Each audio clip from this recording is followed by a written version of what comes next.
আমি এখানে দাবি নিয়ে আসি নাই।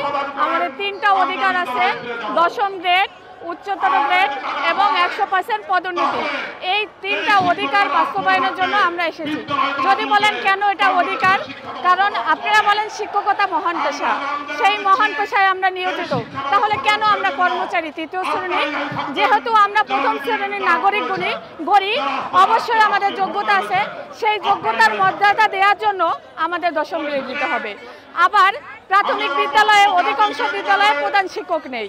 এই সহকারী শিক্ষকরা প্রধান শিক্ষকের দায়িত্ব প্লাস সহকারী শিক্ষকের দায়িত্ব পালন করে। যেহেতু আমরা এই দায়িত্ব পালন করতে পারতেছি, অবশ্যই আমরা দশম গ্রেডের যৌক্তিক দাবিদার। তো আমরা এই 3টা অধিকার আদায়ের জন্য আজকে এই রাজপথে এসেছি। আমরা রাষ্ট্রের কাছে আহ্বান থাকবে, এই দেশের জনগণ যারা দেশ পরিচালনা করে, যে আমরা শিক্ষক, আমরা 3য় শ্রেণীর কর্মচারী, আমাদের যে মর্যাদা দশম গ্রেড এটা আমাদের দিতে হবে। আমরা কোনো আন্দোলন করতে চাই না।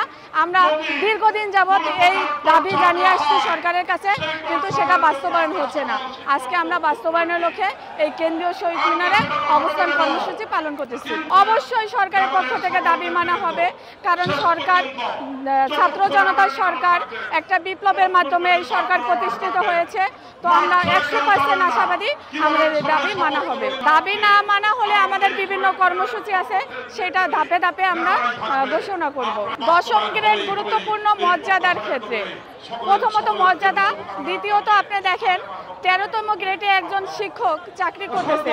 13তম গ্রেডে কত টাকা স্যালারি হয়? প্রথমত স্যালারিও একটা বিষয়। আপনারা মেধাবীদের এখানে ধরে রাখতে চাচ্ছেন। আপনার মেধাবীকে যদি ধরে রাখতে হয়, তাকে খাদ্য, বস্ত্র, অন্ন, তার পারিবারিক যে সমস্যাগুলো সেগুলো সমাধান করার ব্যবস্থা করতে হবে। 13তম গ্রেডের একজন মেধাবী শিক্ষক এখানে থেকে তার জীবন চলে না। তো অবশ্যই দশম গ্রেডটা যৌক্তিক এবং গুরুত্বপূর্ণ। আসলে যদি বলেন জেনেই এসেছি, দেখেন কম্পিউটার অপারেটর থেকে দশম গ্রেডে পদোন্নতি পাচ্ছে।